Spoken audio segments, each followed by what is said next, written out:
Look at these hysterical teenage girls. The way they're fangirling is crazy and they're going to grow out of it.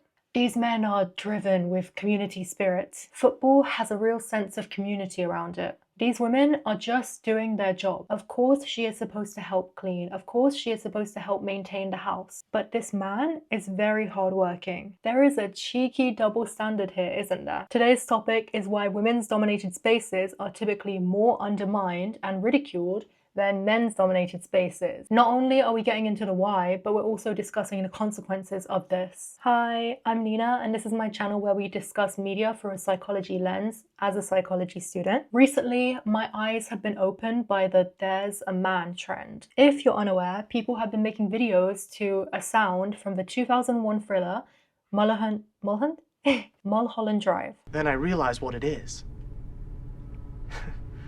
There's a man in back of this place.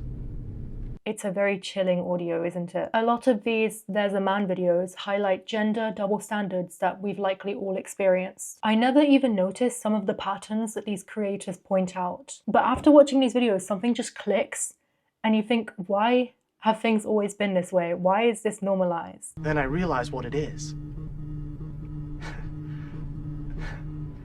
There's a man in back of this place. Honestly, after watching some of the videos in particular, I was very disgusted at how this has become normalized. However, I also feel hope and relief, because if people are pointing out these patterns, if people are questioning why things are the way they are, then we can begin to make real change. Have you noticed how closely people identify with their interests? There is a fan base for almost everything, and calling yourself a fan of something is a form of identity in itself. Let's delve into this topic more through social identity theory. This theory was first mentioned in a 1979 paper by Tajfel and Turner. It suggests that people define themselves based on their group memberships, such as their religion, their social class, or their gender. In social identity theory, there are in-groups and out-groups. The groups that we consider ourselves to be in, these are our in-groups. Since we're placing our identity in our in-groups, we're choosing to see ourselves as different from the out-groups, and this can give us more self-esteem. We have our own identity in our own group. Basically, you're categorizing yourself into a group, and you're inclined to feel that the outsider groups are less superior. These groups can be very niche. For example, someone can identify with being a fan of one football team and they consider any other football team to be the out group. They feel more confident, they feel higher self-esteem for being part of this in-group. In social identity theory, football fans have an in-group, K-pop fans have an in-group. Now, looking at who the main demographic of these two groups tends to be, which one do you think in a patriarchal society will be seen as superior, and which one do you think will be made fun of? Everyone knows K-pop stans are one of the most annoying fan bases alive. And the problem isn't listening to K-pop. There is nothing really wrong with that. It's just your music taste. But it's the fact that they're completely obsessed with the artists. That they make it their whole life. They make it their whole personality. That's the problem. Men's interests being seen as favorable also relates to system justification theory. The theory states that people are inherently inclined to justify the existing social order. Basically, people feel motivated to defend our society being the way that it is, instead of questioning it. Girl hobbies are just respected less than guy hobbies. That's just the way it is. Masculine-coded hobbies are seen as more valuable. They require more skill to achieve and to be involved in. But feminine-coded hobbies are seen as more superficial and shallow. A lot of it is looks-based. This way of thinking basically defends the existing historical gender hierarchies instead of challenging or questioning them. Normalizing sexism in this way can discourage women from wanting to enter men's spaces. Just look at videos of women being interested in a typically male area like Formula 1 or football. There are always people who are belittling her in the comments, basically telling her that she's LARPing for male attention. Just saw someone say that the female equivalent of performative males is females liking F1.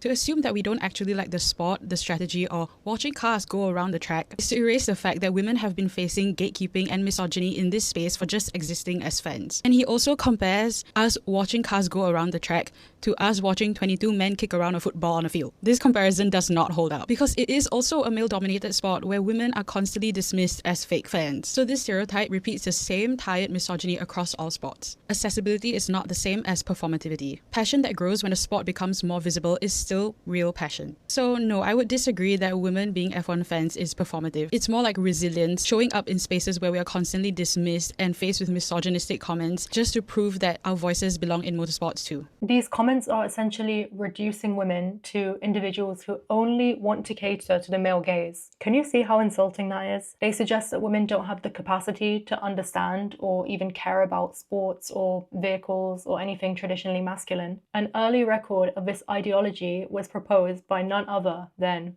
Aristotle. Yes, this is the same guy who said that the brain's only purpose is to cool down the heart, which apparently overheats because the heart is apparently my uncle's 2008 Dell laptop. In his book Politics, Aristotle declares, "For the slave has no deliberative faculty at all, the woman has, but it is without authority." Deliberative faculty is basically the ability to think rationally. So here Aristotle stated that women can think rationally, they can think logically, but it is without authority and it is therefore ineffective. Therefore, he believed that men were more capable of rational thinking than women. This was said 2,000 years ago, and it is still being parroted today. Women are accused of being less logical and less rational than men, and these are reoccurring comments. They're not jokes, they're showing a pattern. They are highlighting that women's interests tend to be undermined more in our society than men's interests. I find it so funny when a male-coded space is compared to a female-coded space, and a popular reaction is to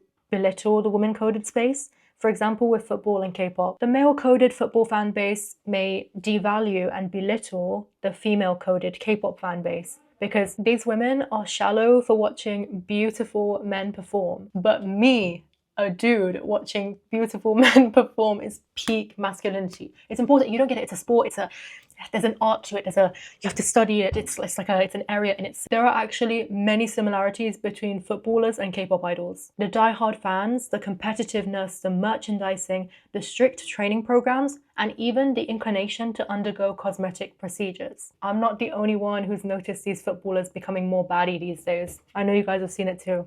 I see the edits. These are only a few similarities between footballers and K-pop idols. But again, there is a need to separate these two. Footballers are more respectable. K-pop idols, they're for teenage girls. It's kind of superficial, it's kind of shallow. Football isn't seen that way. It's not really seen as shallow. It gets so deep. Recently, there's been more awareness on the matter of DV in regards to football. In the UK, when the England team loses, DV increases by about 30%, and even when the England team wins, DV increases by about 20%. These are worrying numbers. This is concerning. We hear the attitude of they're just going to grow out of it when it comes to fans of an artist, but we don't hear that when it comes to fans of football. Are we going to grow out of the DV rates? Are we going to grow out of the racism that players experience, the racism that fans of football experience around the world? Are we going to grow out of that? Because I hope we do. It goes without saying that ridiculing girly things can cause the confidence of women and girls to take a hit. It can make you feel shameful for having your interests, and as we've discussed in previous videos, when you feel shame, you typically want to socially withdraw and hide yourself and hide parts of yourself that people are making fun of. Or the ridicule that you experience can cause you to second guess your own intelligence and judgment. These are very negative impacts to bestow upon people who are doing something arguably very innocent. I talked about this in my video, Why Women Become Public Debates, but it's very interesting that women tend to be seen on a more microscopic lens, and the things that they do are just more controversial, even though they are objectively smaller things. What is genuinely wrong with a woman being interested in F1? There shouldn't be anything wrong with that. One beautiful aspect of female-dominated fan bases is that they can facilitate sisterhood, just like how male-dominated fan bases can facilitate brotherhood. You know, how footballers like to kiss and cuddle on the pitch. That is so cute. Anyway, going back to sisterhood. An example is that K-pop fans bond over their shared love for a K-pop idol. They trade photo cards, they share their opinions on the new album, and they even become long-term friends with each other. This is sisterhood. They're bonding, they're supporting each other. It's a really beautiful thing, and you're connecting through a shared interest. If we make fun of women for being part of these fan bases, then we could discourage them from connecting with other women, from facilitating this sisterhood. Considering that female friendships can be important in helping us reach a higher quality of life, considering that female friendships can help us manage our stress and move through life with more clarity, it's very interesting that people try to pit women against each other. It's very interesting that people try to make women's spaces feel unsafe. However, belittling women's interests isn't the only way to undermine them. Instead, some people resort to sexualizing women's activities. I think pole dancing is so beautiful.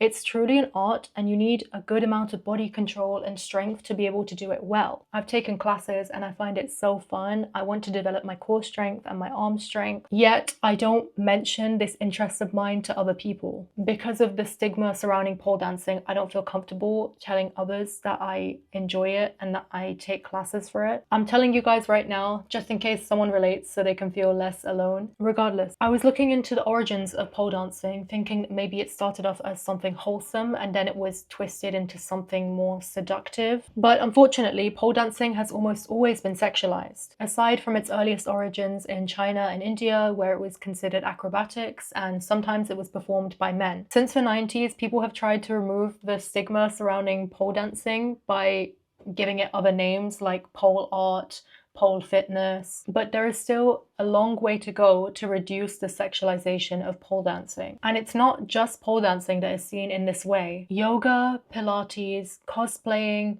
horseback riding, weightlifting, these are all activities that women have experienced unwanted sexualization for partaking in. When you sexualize people for doing completely normal activities, you can cause them to become hypervigilant of their bodies, of themselves, and of other people. It can be so exhausting to have to constantly look over your shoulder, to have to check that your gym outfits are subtle enough to not attract unwanted attention. My gym outfit just has to make me feel good for wearing it. It has to help me with my mobility in my workouts. It has to be sweat-proof. These are the things that we should be looking at, not if I wear this, is someone going to sexualize me? When did this become normal? Not only can sexualization cause hypervigilance, it can also cause people to be forced out of their passions. The undermining of women's interests has to stop. It's not just a joke, it has real consequences for women and girls. Still, it's amazing to see many women challenging the double standard.